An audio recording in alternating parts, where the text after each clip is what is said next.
أهلا وسهلا جميعا. Hello everyone. So my name is Eyad Reda. I have been in the practice for nearly 25 years. I obtained my license. I studied law, and I obtained my license in 1999, and since then I have been practicing. Of course, today I believe we have half an hour. Yeah, we have an hour. Okay, good. So today I prepared a little presentation. Part of the presentation is what's next, way forward, career advice. But also part of the presentation is other skills that most of us will need in day-to-day in our practice, in our coexisting in live, work, and play. And these are three components that you should not forget as graduates. So I work closely with more than 50 lawyers. Between 8 and 6 I lawyer, but also I have other hobbies. I'm a handyman, so part of my day-to-day is to enjoy construction, enjoy other activities. And this is something that we will be talking about during the presentation.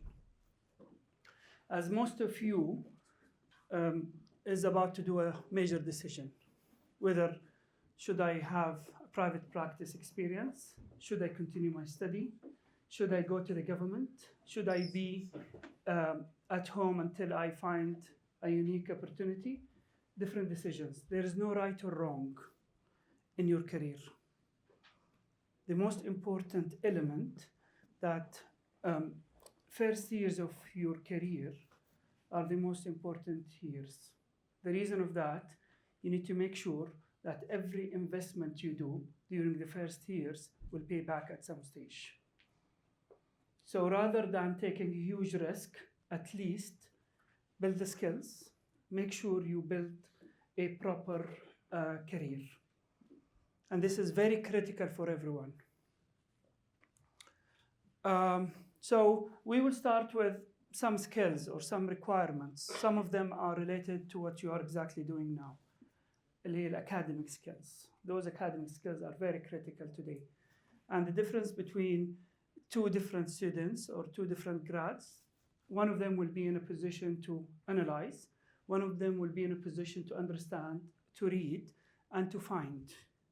And those skills are very critical today. We sometimes interview or even recruit or train students who are not in a position to find the proper information or to draft a piece of a memo or to go to and find or a benchmark.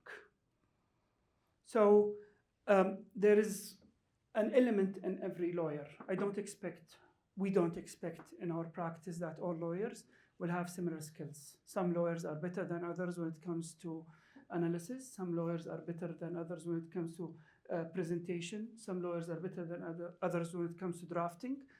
But also, there is an element of success and an X factor in each lawyer. And this is something you need to find. What exactly I'm good at? Am I a good negotiator? Am I a good drafter? Am I a good representative? Do I negotiate well? Do I draft well? Do I think well? Do I read between lines? What exactly your factor? And this is very important. It's like any practitioner, an accountant. There are forensic accountant, there is a basic accountant, there are accountants who take care of merger and acquisition or transactions. This is something you need always to think, what exactly my element when it comes to the skill. Research is very critical in nowadays. With AI, with a lot of, I would say, sources, some of them very reliable sources, where we have government databases or government process databases, but we also have resources that you cannot rely on. And this is very risky in your advice or career or role. You deal daily with different clients. whether it's your employer, whether it's private sector, whether it's a government sector, whether it's transactional or individuals. And you need to provide information. What is the source of information? As an academia, you always need to have reliable sources. You cannot blindly use AI.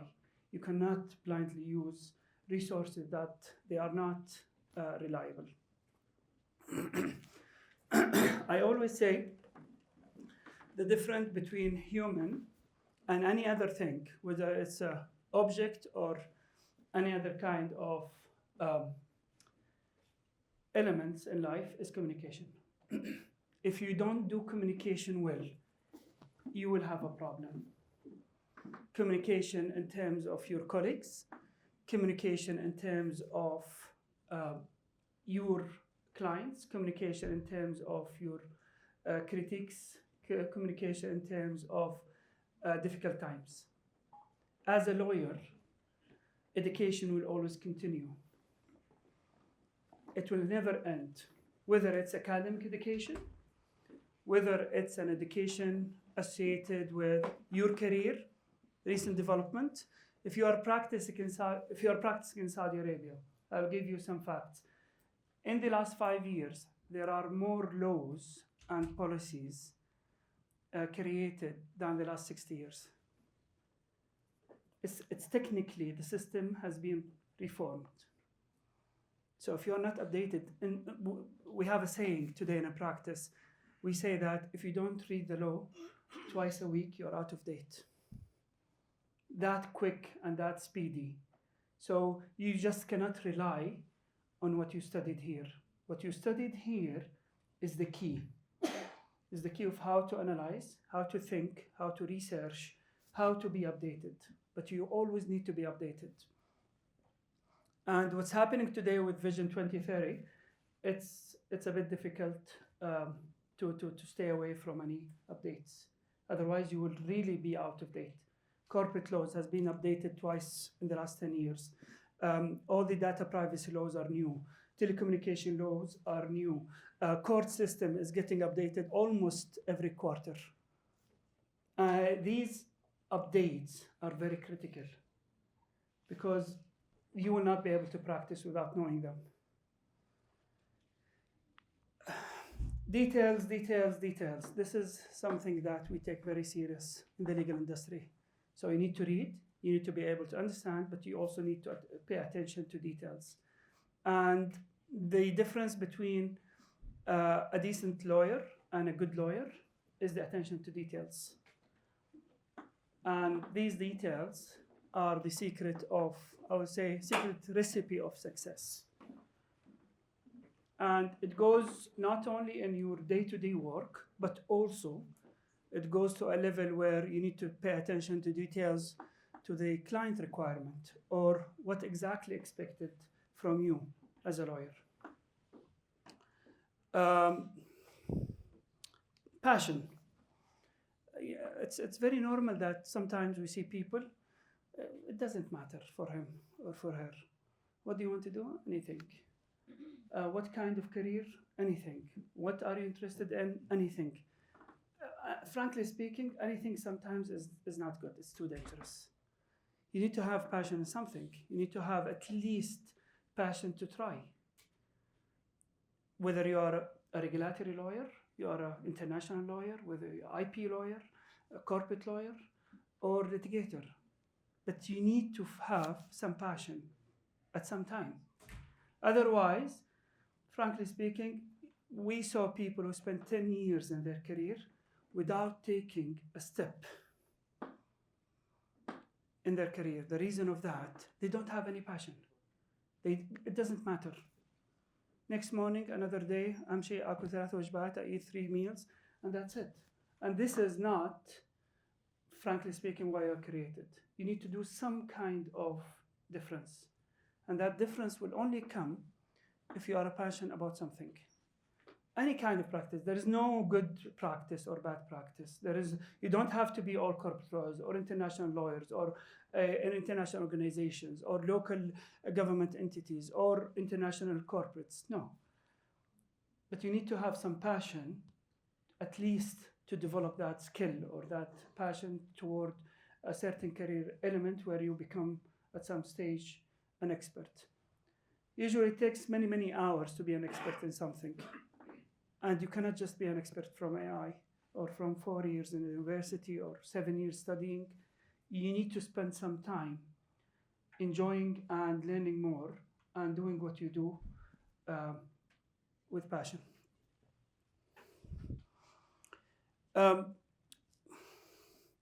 Awareness is very critical. In our industry, it's personal.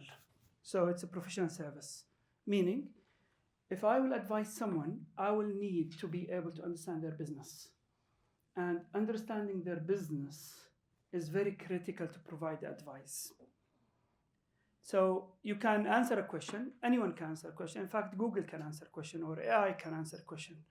But being able to understand the core business of your counterpart, whether it's an organization, whether it's a company, whether it's a government entity, it's very critical to understand the elements of the business, how the business operates, how each dollar goes from one side to another side, how the decision making is being decided or taken.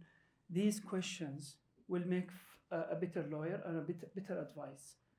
Many lawyers, they give you a blanket advice. Most of the time, it doesn't work because they have no clue of what exactly that entity does. It's a very critical to understand. When you go to a doctor, he will ask you many, many questions. Some of them, they are not directly related to the visit or the purpose of the visit, but he will need to be able to understand what is your lifestyle, how do you live, how do you eat, how do you practice your daily routine in order for him to be able to diagnose the problem. There is a very critical element of social and personal skills. And if I can share what is the best experience of training people once they finish their academic progress, it's personal skills. Personal skills means crisis management. Personal skills means time management. Personal skills means communication. And personal skills means being able to play in a team. I saw many, many lawyers who are perfect players solo. They don't continue. Because many of the big assignments, they will not be conducted solo. You will need to have a big team. You will need to be able to adapt. You will need to be able to work with others. And this is very critical. You can reach faster alone, but you will not reach far. It's a rule of life. I saw many solo lawyers who can't work with others, but they did not achieve well. And the reason, they're not team players. You need to be able to deal with Saudi clients, Saudi people, non-Saudi, international people, difficult people, grumpy client who are difficult to please, many other kind of humans you will be dealing with in real life. Don't expect to play alone.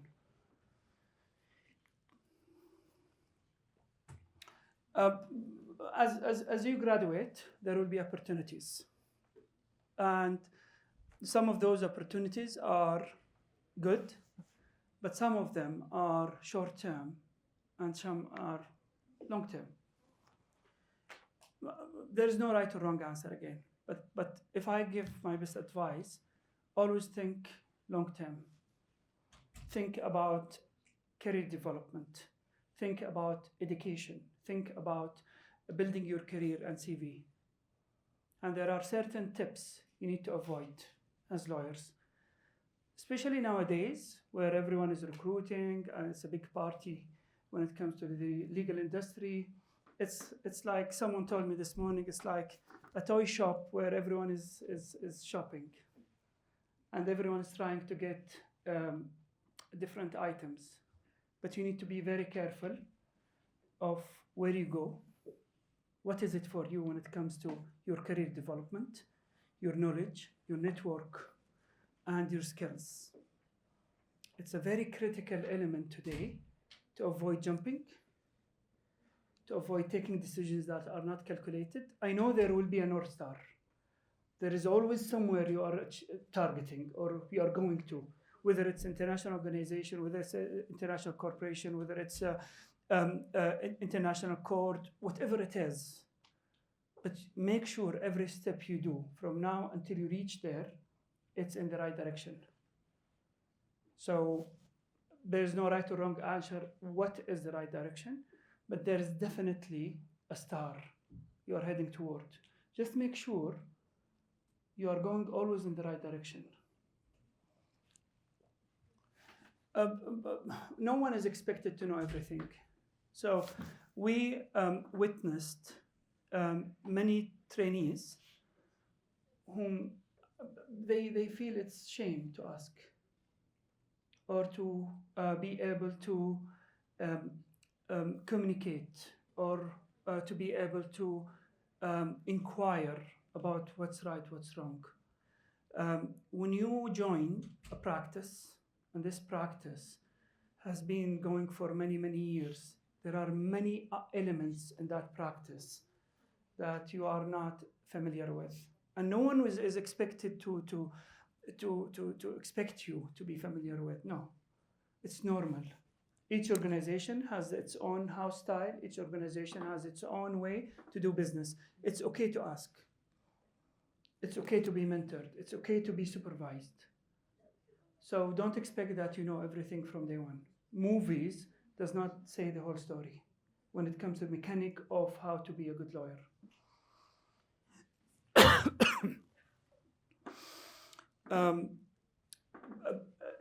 Life happens while we are doing the most difficult things. So in our profession, as a legal profession, it's very normal to be addicted to work. Be careful. You always need to have this balance of live, work, and play. If you like swimming, continue swimming. If you like playing music, do it. If you like car racing, do it. Whatever your passion, you need to continue. Don't go into a dark area where you forget about your life, your family, your friends, and your health. In our profession, it's very normal. We saw many people, they went wrong. They enjoy 15 hours a day. 5 years down the road, they don't want to continue working. They don't want to do anything. They get banned. So be careful when you start your career, especially when you join an amazing team, a successful team. I'm not saying don't be careless, but you need to have this balance correct. The balance is very difficult in the legal industry. It's one of the most difficult. It's like healthcare. If we witnessed post-COVID, what happened? Many of the healthcare practitioners, they stop practicing. They get banned, but not by choice. Here, you need to be very careful not to be in that position. You need to be balanced, you need to enjoy, you need to be serious about your career, but you need also be careful. You need to be careful about, do I enjoy life? Do I see my family? Do I see my friends? Do I do my hobbies? These questions need to be addressed I would say regularly, and I would say frequently, and you need to check every once in a while whether you are doing the things you like, whether you are developing certain skills, social skills. And I met many, many lawyers, and many of them, they are also successful in other parts of life, whether socializing, whether NGOs, whether non-profits, whether family gatherings, whether fishing or golfing or whatever it is. Just make sure you don't forget that there is a life other than your career and practice. It's okay to do mistakes. It's normal to do mistakes, because if you are trying, it means that there will be certain mistakes. Just make sure you don't do them again and you learn. If you do mistakes again and again, there's a problem. If you don't learn, there's a bigger problem, because you already paid the price. So it's okay to do mistakes, but you need to make sure those mistakes will be a part of your educational progress. We talked about teamwork. Again, you will be working with others, and those others, they have different communication skills. Those others will be different demands, different ways to do business. There's no right or wrong way, but those are humans, and when you deal with humans, it's very difficult because everyone has different communication skills, different expectations, and different way of doing business. Make sure you communicate well.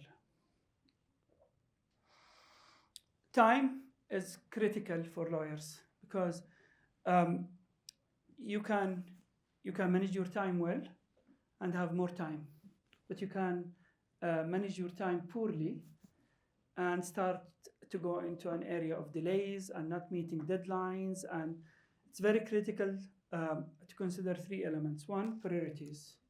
What is important, what is must, and what is a luxury. Number two, you need to expect time and read time correctly.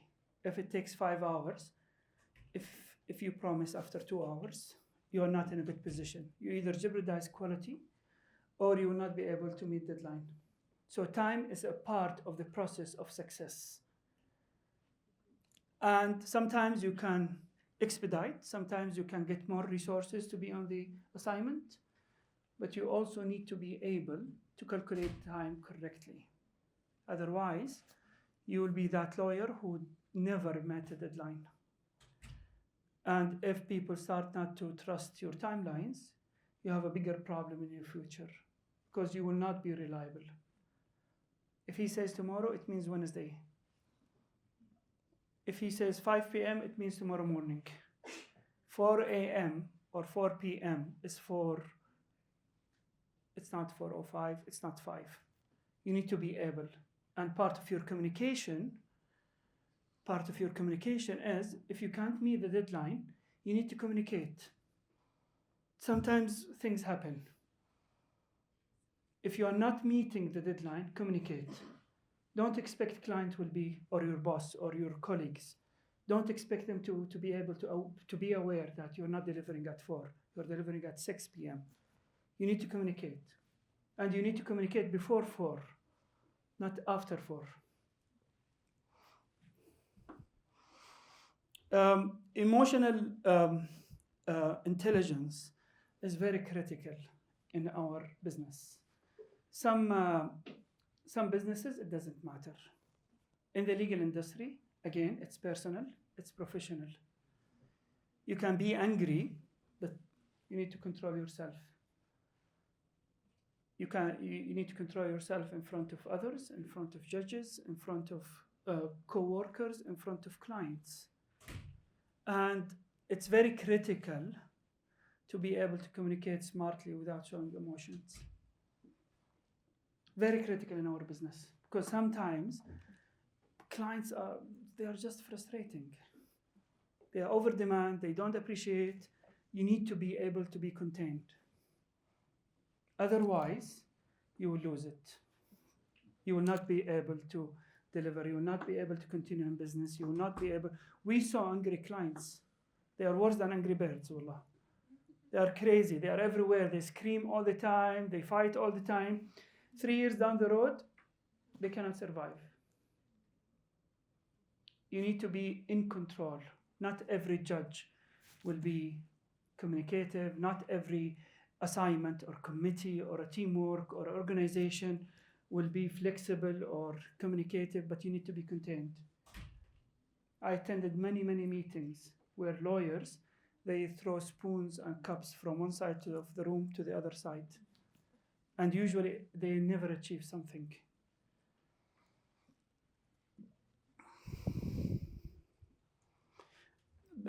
We are in times where technology plays a major role.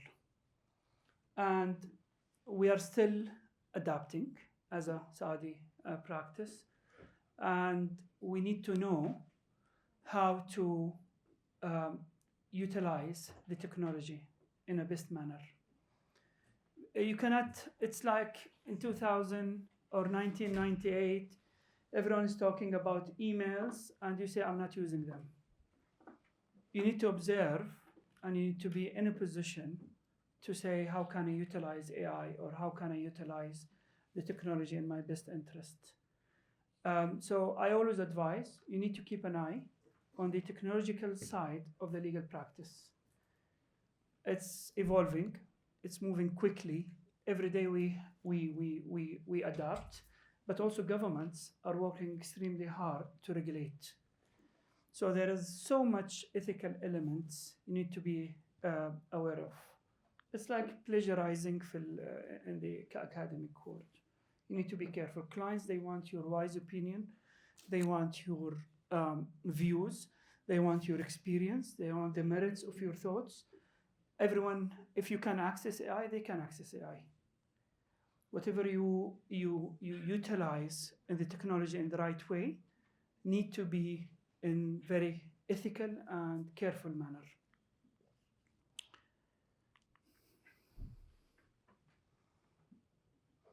But it's very difficult in the legal industry to maintain always positive position. The reason of that is it's a stressful job. It's not one of those jobs you go home and you disconnect easy. While you are sleeping, there will be certain views in your head. What will happen tomorrow? What do I have tomorrow? I need to finish this agreement. I need to attend this hearing. It's very continuously engaging job. And maintaining positive energy is very critical in our industry. Even if you are in the academic sector or if any international organization, usually the legal aspect of the practice is more stressful than many other jobs. And you always need to have this ability to survive and the ability to continue and the ability to continue growing. It's very critical in your career, and it's very, I would say, essential to remember always that you need to continue. So positivity is very critical when it comes to continuing in the sector. A few, I would say, final remarks. You need to be proactive. We see newly joining lawyers to the workforce, and we observe them, and some of them are very proactive. They go, they find solutions, they read, they search, and they come with answers. Those are one of the best, I would say, one of the best qualities that every lawyer has to keep. It's very critical to be able to find solution, to be able to be proactive, to be able to think and read the problem before it takes place. You need to be innovative. In today's world, solutions that created or established 30 and 40 years ago might not be the best solutions for today. I will tell you, I used to draft article of associations from A to Z. Today, it's a multiple choice. It's a multiple choice.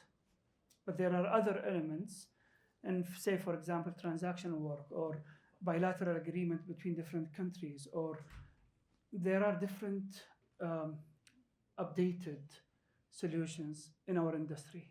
You always need to be able to innovate, to be updated, and to be able to utilize those newly established solutions for your practice. Again, we talked about being well-informed, updated. It's very critical. It's moving fast, not only in Saudi, around the world. Maybe some of you, they are not aware of some historical legal aspects. I'll give an example. Mobile phone with camera. At some stage used to be, it's not far away, maybe 20 years ago, used to be a crime if you take it to any public entity. Less than 20 years ago. You are not allowed to take it to any wedding or public event. and you will sign an undertaking not to do it again. Today, they are competing 8 megapixel, 20 megapixels, and you can use it everywhere. There is an element of regulatory aspects that comes with every new technology. The good things are governments are adapting to new technologies. So what they do, they either regulate before or they regulate after. And the perfect example of that is AI. Most governments are quiet about it to see how can they utilize the technology in the best way. Some of them, they are drafting policies, ethical elements, and protection elements from cybersecurity, but some governments are very quiet. They say, let's see how it goes, let's keep an eye, and then we will regulate.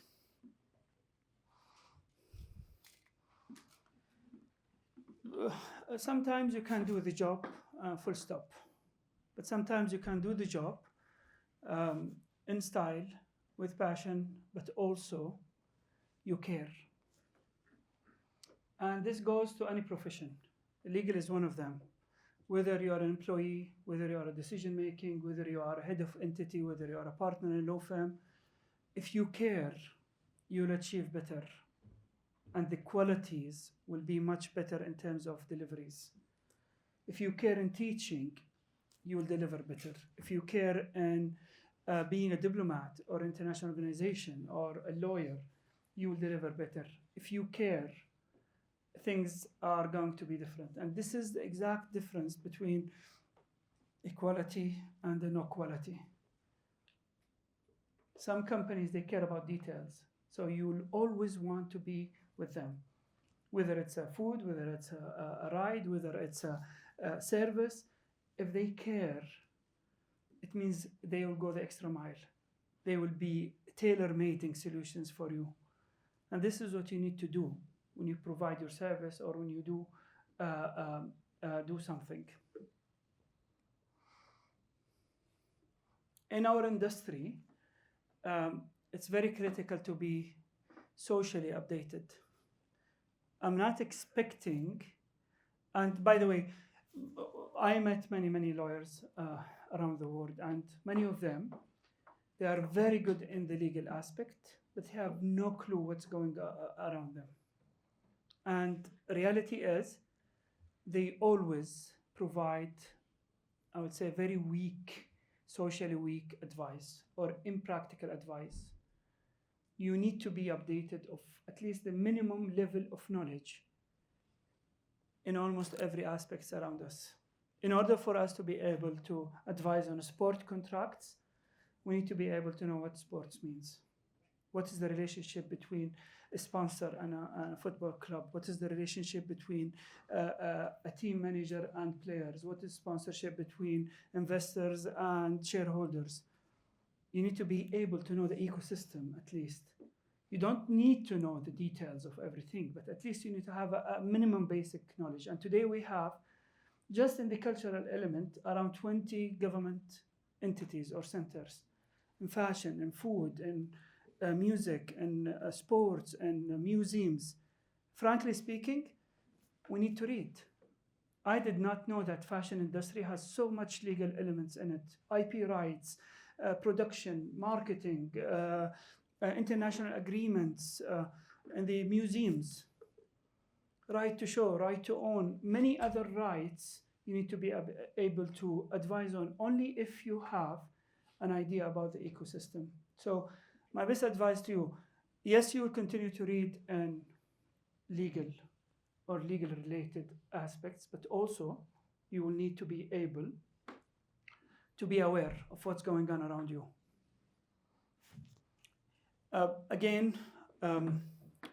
My last two remarks. One of them is time is part of any success story. And time means more knowledge. Time means more connections. Time means ability to know where are you going. How will career look like? I always, in a young age, I always say be careful from certain things in your career. One of them, too many jumps, too many mistakes. Second thing is major mistakes. And if I want to define major mistakes, is car accidents, drugs, going wrong with wrong, I would say, friendship elements. These are things that change your life. And third element, you need to be patient. You need to be patient. Patient mean you cannot stay at the same time for the rest of your life, but at least you need to be aware that if you need to spend 3 years in a place to gain relevant experience, do it.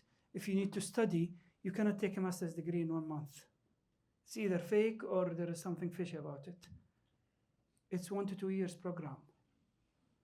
If you want to gain experience and to be an experienced lawyer, you need good 7 to 10 years to start to show that you have some element of knowledge.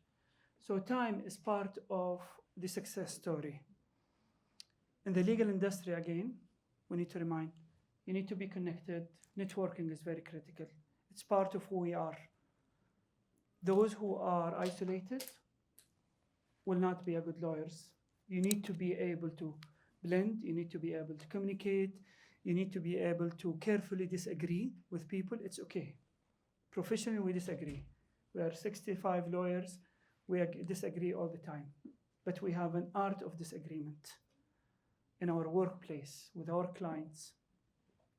And remember, it's a bit of a risky job because the best person to blame is the lawyers, then the accountants. It's normal in our industry because your job is risk, your job is protection, your job is compliance, your job is many things.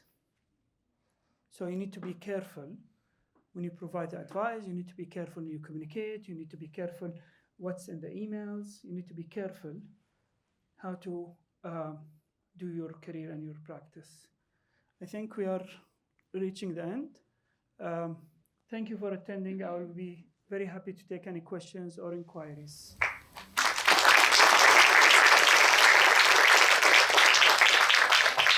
Thank you very much, Dr. Eyad.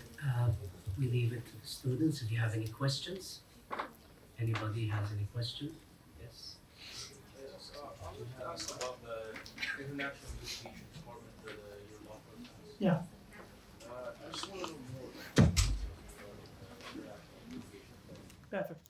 So, for many reasons, whether reasons associated with the nature of the engagement with clients, some of them, they don't want to litigate in Saudi Arabia. It's a normal process in our industry. So you can have either international litigation inside Saudi or outside Saudi. When it comes to international litigation, we, as Saudi lawyers, unless you have New York Bar or LPC in UK or you are qualified in certain jurisdiction, but the best way to do it, we use lawyers from each jurisdiction to do that assignment. The most important element, if the interest is in Saudi Arabia, you need to double check the enforceability. We have many Saudi clients who choose to litigate in the UK, and then they got an amazing awards, judgments, but they cannot enforce in Saudi because there is no bilateral treatment between Saudi Arabia and the UK when it comes to litigation. As a judgment. As a judgment, yes. not as an As arbitration is a different story. Arbitration, you have 1958, 1994 New York Convention. You have all the list of arbitration Saudi Arabia is a member of, so it will be enforced. And the Saudi enforcement laws clearly tackle arbitration. So arbitration is a different story. We're talking about litigation in different jurisdiction. The US is a challenge. Cayman is a challenge. France is a challenge.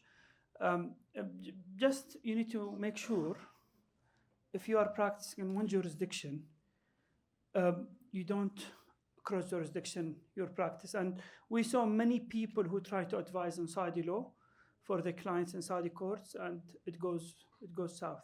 So you need to be careful when it comes to litigation about enforceability, about why, and still when it comes to international courts, not arbitration, you need to be careful about the major principles of contracting and Sharia element if you want to enforce in Saudi Arabia. Yes, Assalamu alaikum. My name is Faisal Hadir Hilal. I'm a fourth year, and I'd like to inquire about the co-op system that you have. Okay, so we did we developed a system of co-op. Different universities in Saudi Arabia, they have different co-op systems. Some of them 3 months, some of them 6 months, some of them 7 months, and somewhere in between. We don't treat co-ops as someone who want to get a piece of paper at the end of the 6 months. Definitely there is a rotation at least on 3 divisions, in which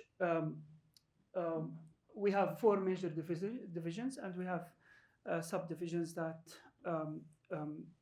do different type of practice. But we expect at least litigation, corporate, and regulatory.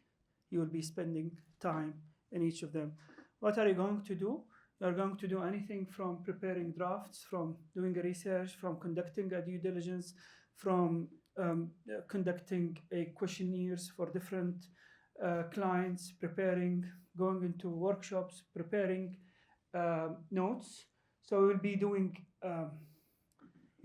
a real job. The most important element in your co-op is, number 1, to make sure you are learning something. You are exposed to something. It will help you to be able to know what do you want next. It's okay.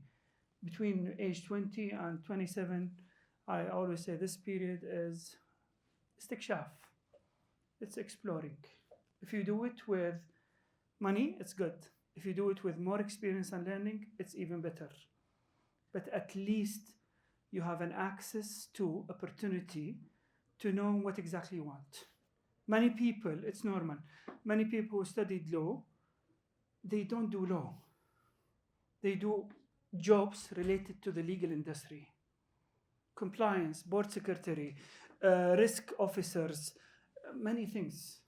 There are many other jobs that requires a legal background, but it's not lawyering. They are as important as lawyering. Being a board secretary of a listed company is a very critical job.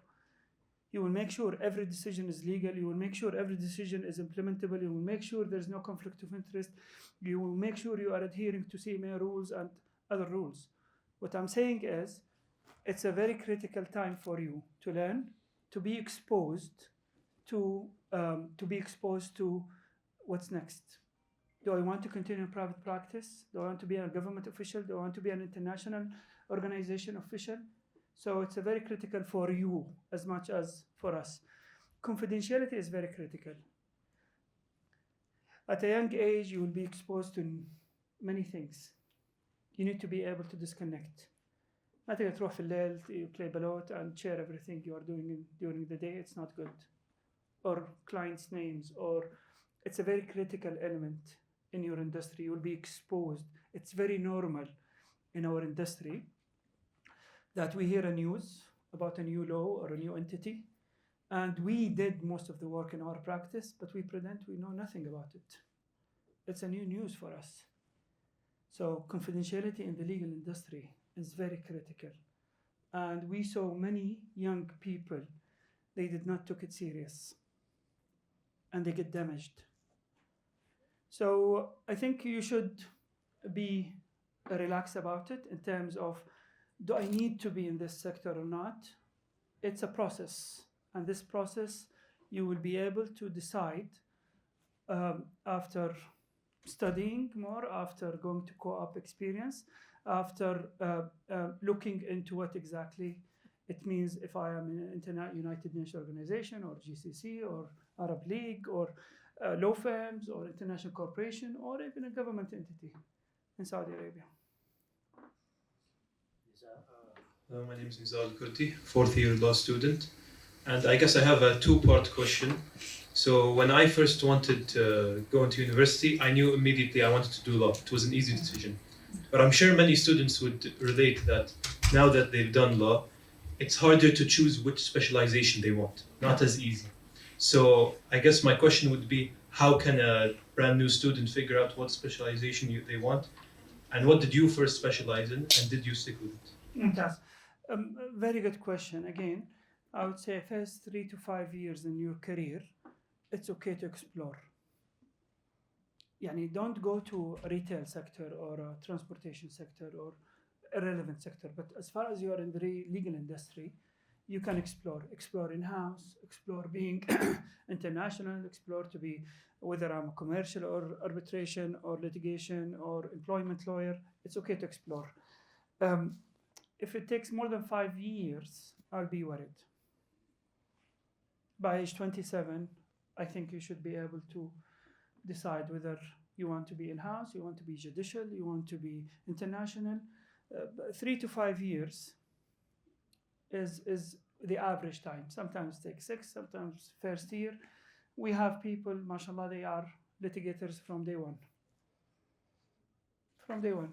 I want to be a litigation. I want to be 100% involved in litigation, international litigations. We have people who decided to be arbitration from day one. We have people 100% sport laws from day one. He's an athlete. He wants to be in a sport law. He's studying sport law. He's doing everything associated with sports. He wants to be there. But few people, they want to see what exactly the difference between local and international, whether I want to be arbitration or advisory or international or diplomat or negotiator. For me, it's different. I started my career as a negotiator, part of the WTO ecosystem. And then I decided to be a private practitioner. I did one role in the government, deputy governor in investment. And then I decided to be a private practitioner. And I'm still continuing as a private practitioner. So it's okay. من 3-5 سنوات, 3 to 5 years. It's okay. إنه أنت you explore, you think, you see what's going on. If you know, it's good. But if you don't know, it's fine. Some students ask me, doctor, when do they go for higher education for an LLM? Okay. I mean, in my time, it's probably different. Yeah. Probably. For a practitioner, I'll tell you an experience from our side of the table. I always recommend, because LLM really does not require a lot of experience. It's not an executive MBA. It's not an MBA. I always say that if you want it and you are eager, just do it quickly. Disconnecting your work line experience or your career sometimes harm more than once you get involved into the career mood, just focus on the career. So I always advise that if you want to do co-op and then do LLM, it's a good idea. It's better than spending 5 or 6 years and then start to shine and then decide to continue your studies. This disconnect might be a disadvantage. So 1 to 2 years after. Maximum, yes. I would say don't 1 year is okay. We saw many people, they came to us 1 year. It's the year where they find the best schools. They want to go to the US or Barcelona, or we have someone today in China. He's doing LLM in China. He used to be a superstar. Another one in Sydney or Melbourne, Barcelona, US, UK, of course, France. So it's your choice. I always say that additional language is an advantage. People think that I'm twisted. But I think if you are lawyering in 3 languages, it's different from lawyering in 2 languages. So think outside the box. If you can get an opportunity of studying in Korea, in China, in Japan, how many lawyers will be able to communicate in 3 languages? Very little. Scandinavians. What I'm saying is, there are easy solutions, but there's always other solutions. Think outside the box. Assalamu alaikum. Alaikum salam. My name is Muhammad Al-Zami. First of all, thank you for your lecture, Dr. Eyad. I want to ask you a question. تسمح لي أسألك بالعربي. ايه تفضل. وش الشيء اللي يميز شركة اياد رضا عن الشركات الباقية إذا أنا بسوي as a co-op student next year إن شاء الله. Very good question. I don't want this session to be marketing. His question is, why do I will consider ERLF from other competitors? Frankly speaking, it's 3 elements. Number 1, every co-op experience has an advantage. So CMA has an advantage. Moani has an advantage. United Nations has an advantage. ERLF has an advantage. International law firms has an advantage. Every experience has. Don't go for something non-legal to do your co-op. We saw cases where someone doing a co-op in something totally irrelevant. What we are good at, we are a very strong local Saudi practice. We did 10 years with International Practice Association, so we have the international standards, even better. But we also have around 40 government entities in our books, more than 30 PIF companies. We draft laws, we represent ourselves well in front of Saudi litigation system. We have a good mix between VCs, SMEs, listed companies, Fortune 500, regional companies. So we are a good place for exposure, local and international. But we has nothing to do with international organizations. We draft agreements, bilateral agreements between Saudi Arabia and different countries. So if you go to United Nations or World Health Organization or any of international organizations, they have different kind of exposure. International law firms, they have different kind of exposure. What we bring to the co-ops, a very nice mix between local experience, international standards, and international experience. Purely legal. So if you are angry with your neighbor and you decide to get a fight with him, it's not our business. We don't do criminal, we don't do family law, we don't do certain practice. We are a business law firm. And this is the kind of experience you'll get from us. Different government entities, you will have a different exposure. تروح الحكومة حيكون عندك exposure مختلف. How to draft letters, how to process, how to be able to know the government system. So it depends on what exposure. تروح CMA, it's all about listing, conflict of interest, inside information, a legal process, how to deal with listed companies, how to deal with different boards. It's a different exposure. What do you want? So this is the question. It's not, each entity has qualities and you need to be able, what are you getting from this if you submit to CMA, or if you submit to a Diwan or Hayat Khubara or an embassies or any kind of experience will have different kind of exposure. Regarding, like for example, public policy, I was informed that in certain law firms, when in regards to public policy, they may aid legislators in terms of forming new legislation. Yeah. Yes. In our firm, we helped in drafting more than around 150 laws in the last 5 years. And so we are a big kitchen to draft laws.